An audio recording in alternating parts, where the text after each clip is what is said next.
Hey y'all, hey, it's Naila and this is Girl, What You Reading. And today I want to talk about a book that had me gasping, laughing, and side-eyeing every character as though I was conducting my own investigation. I want to talk about Listen for the Lie by Amy Tintera. Hopefully I'm pronouncing that correctly because, me and names, not great when I'm reading it, but Listen for the Lie. That's what we're going to talk about.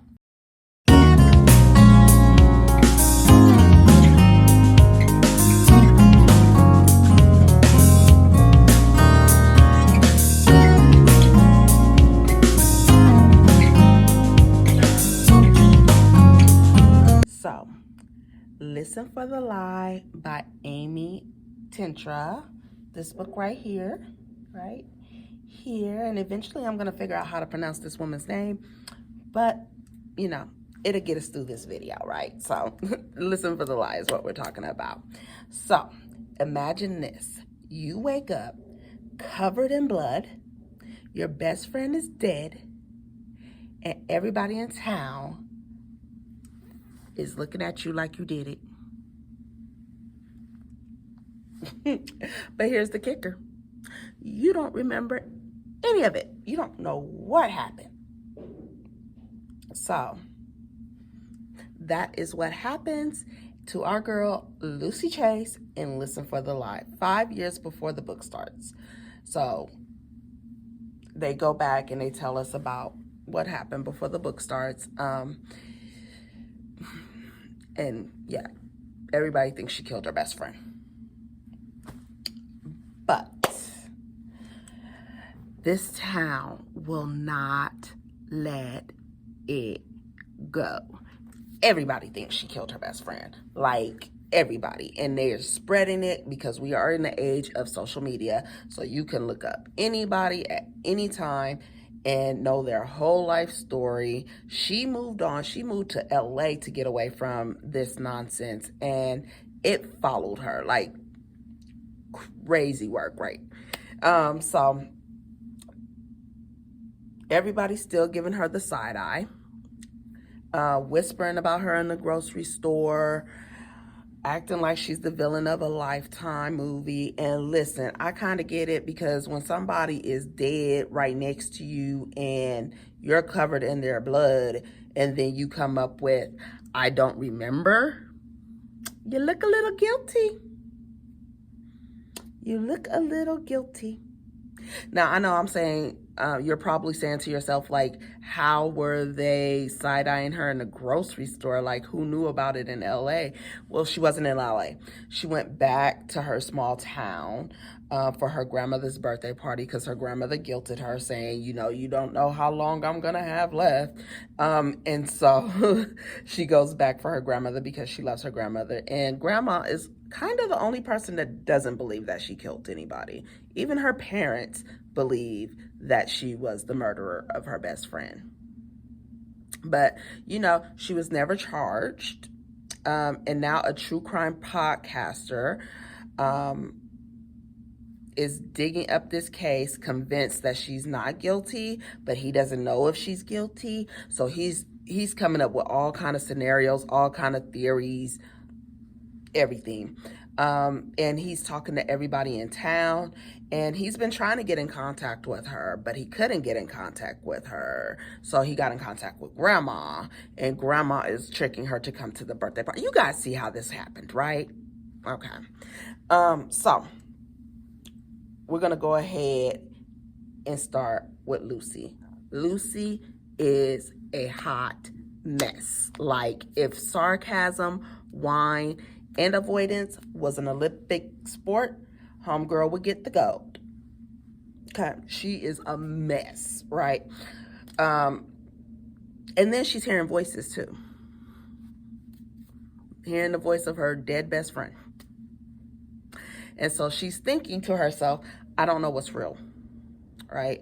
Doesn't really remember anything that happened that night. So it's kind of crazy. She is hilarious though. But she is definitely barely holding it together. She done lost her job. She done lost her boyfriend. She got divorced. All these things based off of the fact that everybody believes that she's a murderer. So for the last 5 years, she's been in survival mode. She started writing a book, and she writes under a pen name, and winds up going back to her small town. Somebody blows up her spot, and they find out that she is the person who is writing these books, and these books are love stories. So she's so afraid, because she's like, who would want to read a love story? Who would want to read a romance novel from someone who is suspected of killing their best friend? So the whole town thinks she's a murderer. They're spreading the news. They're spreading the gossip all over the place. And, life is just sucky right now for my girl. And then enter Ben, the true crime podcaster. And y'all, the way he shows up, like, hey, I'm here.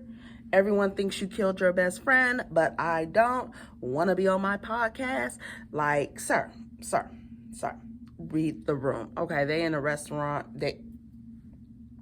Everybody, like, he is bold. This man is bold. He's interviewing everybody. He's poking holes in their theories, poking holes in his own theories. Like,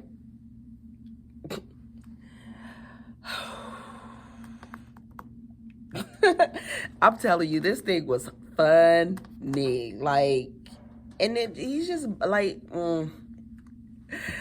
I'm trying not to give any spoilers, like anything that you're not going to see coming in the beginning of the story. I'm not trying to tell you all of that, right? I'm not trying to tell you everything clearly. I want you to read the book. But, Lord, this book played me multiple times. I had suspects. I was taking mental notes, like so-and-so was doing this and doing that, and I was wrong multiple times, because you could not see this person coming. You couldn't. There's no way. Like, because it doesn't even make sense that he's the person that did it and he's the person that did it. Like, whew. Then they wind up, Ben and Lucy wind up commingling a little bit too much.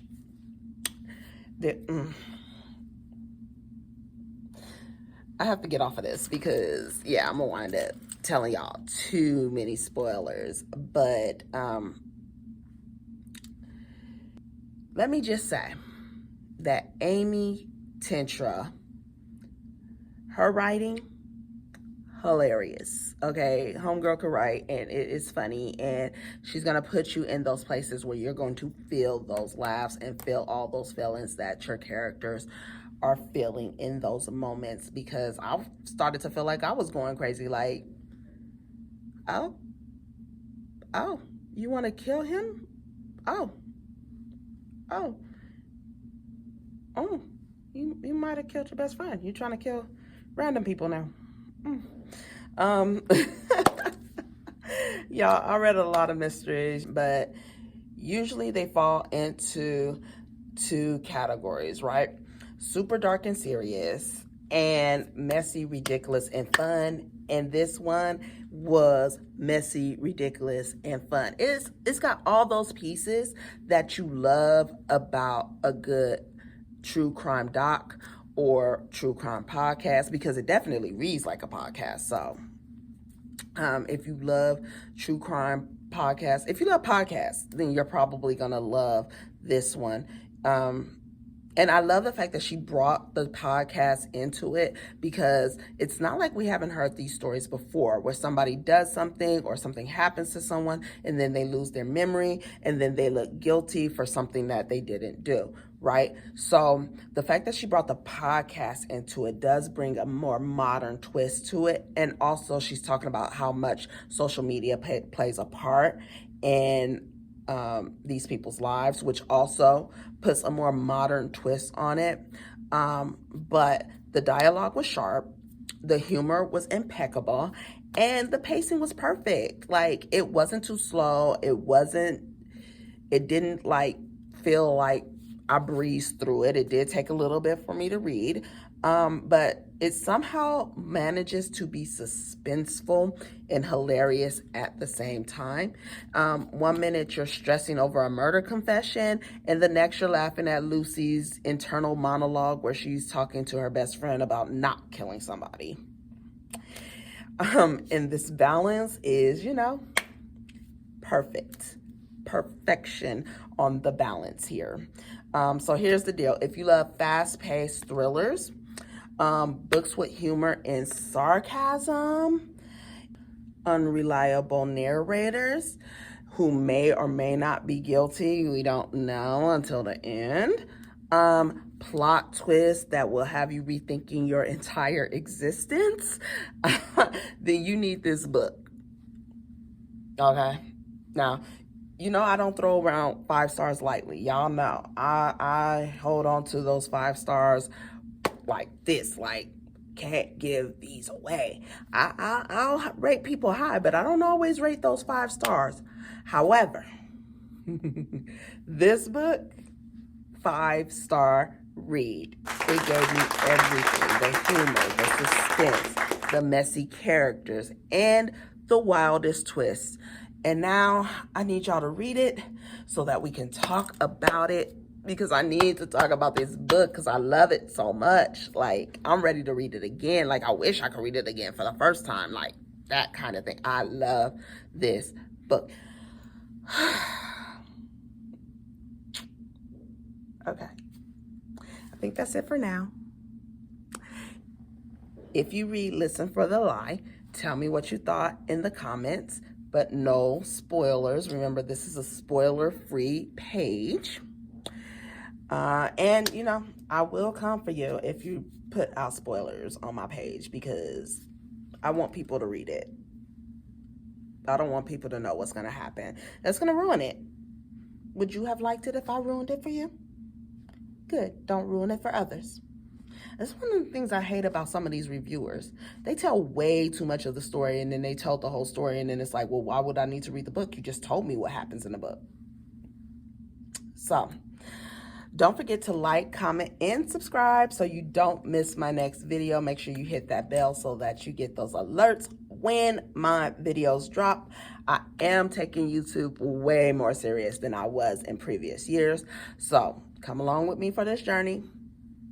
Let's get back into it. And until next time, bye.